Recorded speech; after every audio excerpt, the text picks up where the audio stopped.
Hello, everybody. Welcome back to Squat Cobbler. I am Dr. Mike, and joining me, as always, Hi, everybody. Roll deep. This is Kelly at KELLYTHUL on Twitter and Instagram. we need some Roll Deep merch. We absolutely do. Some roll deep and a few Mr. Deeps, and um, yeah, we should get on that. We got a lot The of. lady, the baby doll cut shirts for the ladies. They'll say Mr. Deep. There you go. Yeah, we'll put that on the island of unoffered merchandise that we've been building up. Well, on that, everybody should like and subscribe so you can hear all of our great T-shirt ideas. That may not ever make it anywhere, but you'll at least know about. You'll see the thought process. Yeah, That you'll see what could have been. that's right. So Kelly and I both recently picked up some new retro gaming equipment, and we're going to take some time to talk about those in a couple of separate videos. So my first one that we had posted was sort of my initial first reaction, right out of the box of the Micro Center Atari Fightstick. So were you familiar with this product at all, Kelly? I thought I was, but a Google search on Fightstick produces a wide variety of form factors and different items. So the one you specifically got, I was not aware of. There were a couple other variants that also show up under Fightstick searches that I had seen. Yeah, this thing is huge. That's the first and most important thing to know about it, which I don't think I really understood. I'm sure on the Micro Center website there are dimensions listed that clearly I didn't really pay attention to. And I think first to start with here, do you have a Micro Center near you? Are you familiar with this store? I am not. Okay, I never heard of them before, and I'd seen some people posting about this particular fight stick that was coming out, and there's a few different varieties of it. There's a couple different models you can get. I went with the biggest one that you can get. So basically, Micro Center is sort of like a Best Buy, only way more just focused on technology oriented stuff. They have various stores across the country, and not to put Best Buy down, but now that I've been to one, filled with people who are extremely knowledgeable of what they're talking about. And the reason that I've been coming across stuff with Micro Center, because there isn't really a local one to me, but the reason I came across that is they have been apparently vying to become the leader as far as retail brick and mortar stores for the home arcade market. Oh, They've really been pushing this. They've been picking up more exclusive items. They sell arcade cabinets, different supplies, buttons, joysticks, things like that you can get to work on your either building a cabinet, maintaining your cabinet, whatever it might be. So they're really pushing to kind of get at the forefront of retro gaming and home arcades specifically, which is great. So there is one, and for all I know, it's been there a million years. I have no idea. There is one that's not that far from me. With traffic, it's probably 45 minutes to an hour drive. We did it sort of on a Sunday, so it wasn't too bad. I think it was about a half hour to get there, maybe 40 minutes to get back. So not that bad. During COVID, of course, and Black Friday weekend. So the store was packed because nobody listens to recommendations and things like that, including myself, because I was there to buy this. So I'm just as guilty as everyone else who was there. But there's a few different iterations of this. And apparently it started with Micro Center did a licensed Raspberry Pi that was exclusive to them. That was Atari licensed. So you got an Atari branded case for the Raspberry Pi, and you got a micro SD card that was loaded with licensed Atari games. So then they started expanding off of that with a joystick that had some games. There's a smaller version of the fight stick that doesn't have the trackball, and then the full size version that I got, two joysticks with 6 buttons each, trackball in the center, built-in Raspberry Pi built into the cabinet of the joystick. It's very thick, if you couldn't tell from my initial unboxing video. The thing's about that thick, probably. It comes with a key to unlock it to get into the insides, because again, they're pushing sort of that DIY home arcade aesthetic. So they want you to incorporate this into whatever you're looking to. For me, that's going to be just plugging it into the TV because it's too big to use for too many other things. But it has the Raspberry Pi built in with their SD card of all the licensed Atari games. It's a little bit confusing because the different packaging of the different Atari licensed products that they have there list a different number of games. So I don't know if the number of games changes or, depending on what version you're getting. But the outside box, I believe, said over 100 games. The booklet inside the box, I think, said over 130 games. The actual total, once I set up the Raspberry Pi, is 141 games in the particular version of it that I got. So that's a pretty good start right off the bat. The reason that I went with something like this, because I'm sure a lot of people are going to see this and think, why not just get the Legend? Legends has their at Games Legends has that what is it called? Where it's just the joystick area? The Gamer Pro. Gamer Pro. Why not go with the Gamer Pro over this? So I'm already intending on getting the core, the puck, to get me into that sort of Legends world that you're in. And I intend on getting the pinball table. But also too, the reason I went with this one really is because it just hooks up to a Raspberry Pi. You can hook it up to anything essentially that's USB based. So I can use this as a gigantic controller for my computer, for gaming systems, for anything I want. So it was more the use, and that was before I really understood how big it was. The idea that I could just move this around to any of the gaming systems and just use it as a standalone joystick, not stuck to the Raspberry Pi that's inside of it. It's just the USB part is just plugged into the internal Raspberry Pi. You could just unplug that, plug it into a computer, another Raspberry Pi, gaming system. I've watched videos of people online use them on their Xbox and PlayStation and all that kind of stuff. Again, super large and cumbersome, so I don't know how much use I'm going to get from that, but that's really where the decision came in at. I'm intending to buy the core anyway. This got me the loaded up Atari games plus a joystick I can use on something else. Very cool. Yeah, so the one thing you should think about, so it's a little larger than you thought, but you have been pondering building the largest of all gaming cabinets ever. And with the Raspberry Pi and the ability to kind of get into the internals pretty easily, you could that could be a jump start to this massive cathedral of arcade that you're considering making. Could be, yeah. If I'm going the DIY cabinet route, it's got to be ridiculous. It has to be the biggest, stupidest looking thing that anybody's ever had in their house. It's got to be something you physically go into to play. For starters, I've been watching. Kelly and I were talking about. I've seen some of these game room videos that are popping up in my feed online.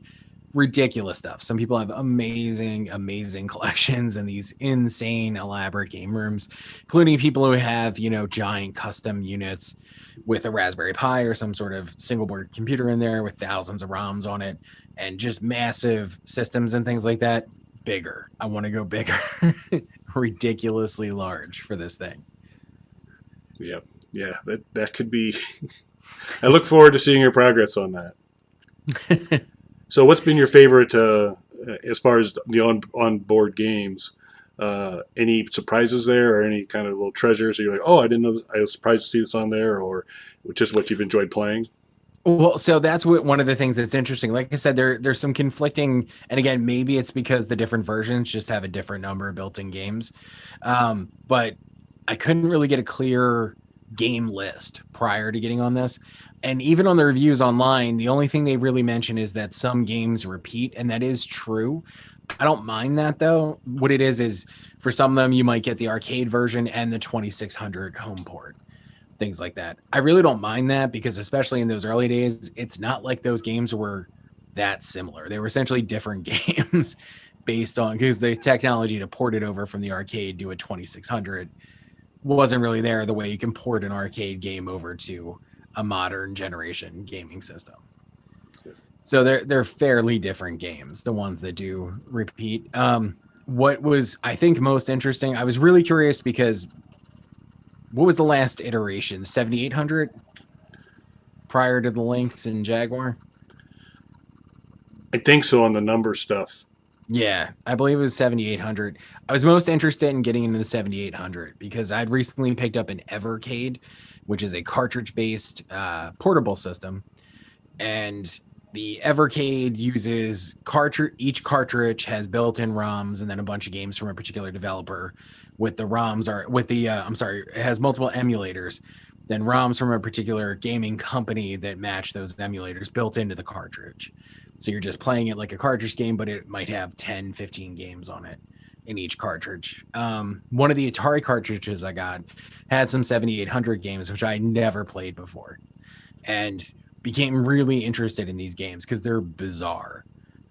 7800 games, technologically, they look great. Like they look so far advanced over what was going on with 2600 and things like that. So, or the early Atari arcade games and things like that. They're massive step forward as far as graphics and whatnot. I mean, you're looking at these were coming out, I guess, in what would have been the 8-bit era, and they look far superior to NES and Master System games of the time. I just think Atari had fallen out of fashion at that point, so it didn't really get the attention.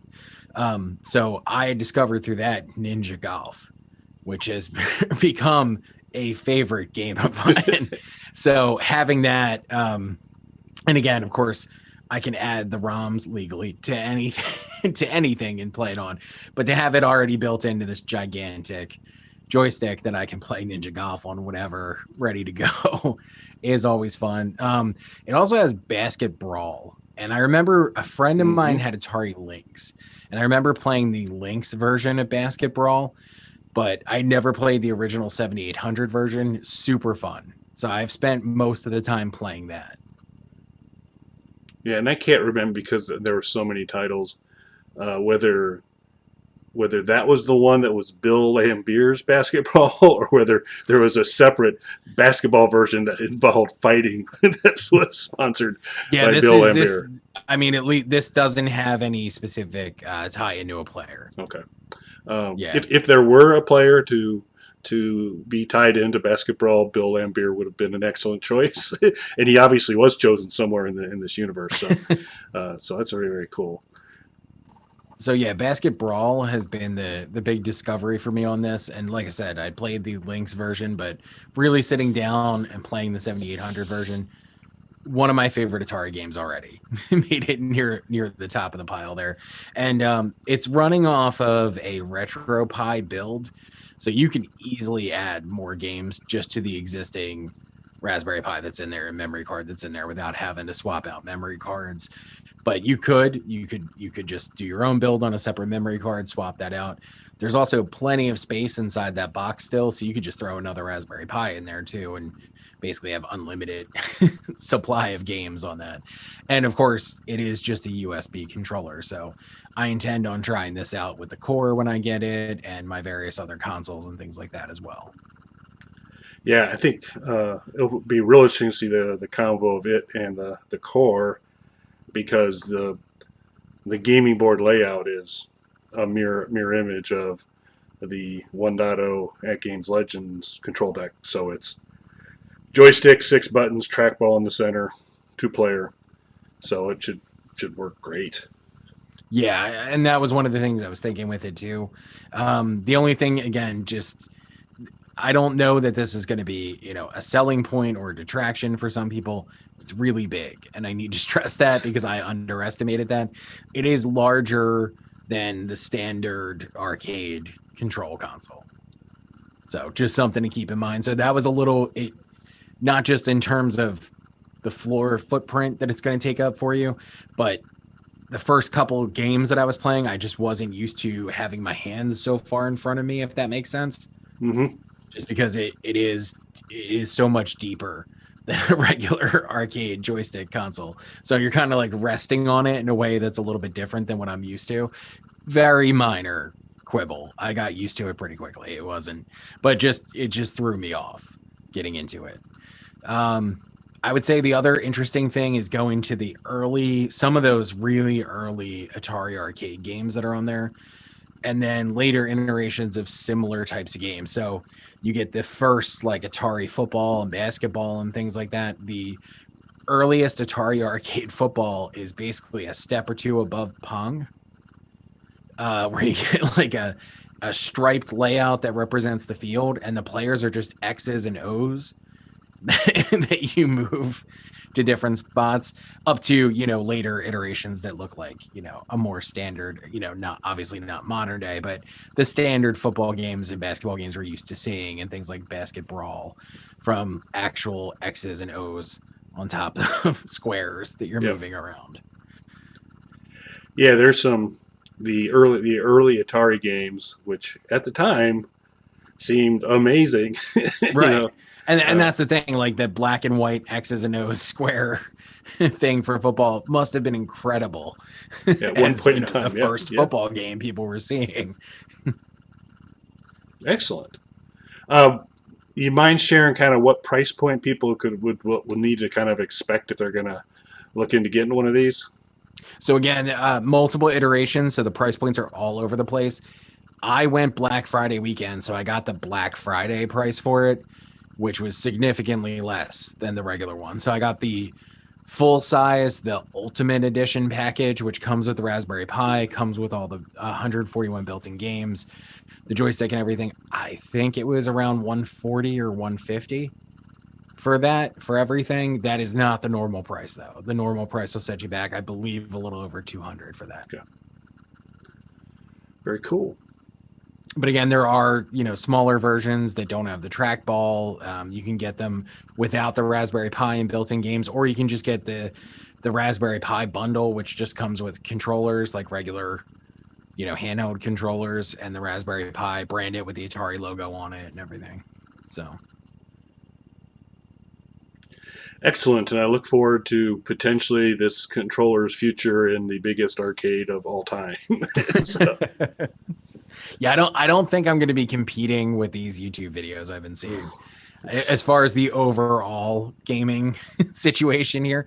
Now, my one that I do finally build, ridiculous. It's going to put all of them to shame. But game room overall, I'm not going to be able to compete with some of what these people have going on.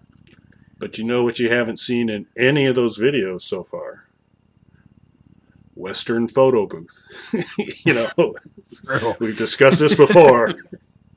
The old timey photo booth. You can put that in there. That'll help. Yet another way you can distinguish. You got all those rooms. Just have one of the rooms be the a little fudge kitchen next door. I'm not just building an arcade. I'm building a boardwalk. boardwalk, a mall food court kind of Mall thing. food court. There's people who work there. There you go. So you charge some rent, more money for the machines. You're doing good. All right. Well, appreciate the rundown of that. That sounds super fun. It is interesting. The size thing is something to ponder, because I also am going to go with the core when it becomes available, and I think I'll probably try some other controllers instead. Yeah, I mean that was one of the things, because when I initially saw this, I was like, well, if I was going to go with something like that, I should just go with the at games version of that. But then with the core, and then the ability to use this on other systems and things like that, that just made sense to me, because I can use this with the core and essentially get something similar to what I would get with the at game situation. Like you said, it's a very similar layout. Plus, then I can just use this either on its own just to play the Atari games, or whatever I might add to it of totally legal ROMs, whatever I might add to it, or just use it on any of my other systems that'll use a USB-based controller. So, excellent. So, as Mike mentioned at the beginning of the show, we sure hope you are enjoying this content, and do us a solid and like and subscribe. We'd greatly appreciate it. We've added a few subscribers here over the past couple of weeks. It's been pretty awesome. So, glad to have the new folks aboard, and hope more keep coming. So I think it wraps it up for this week, and say thanks for listening, everybody.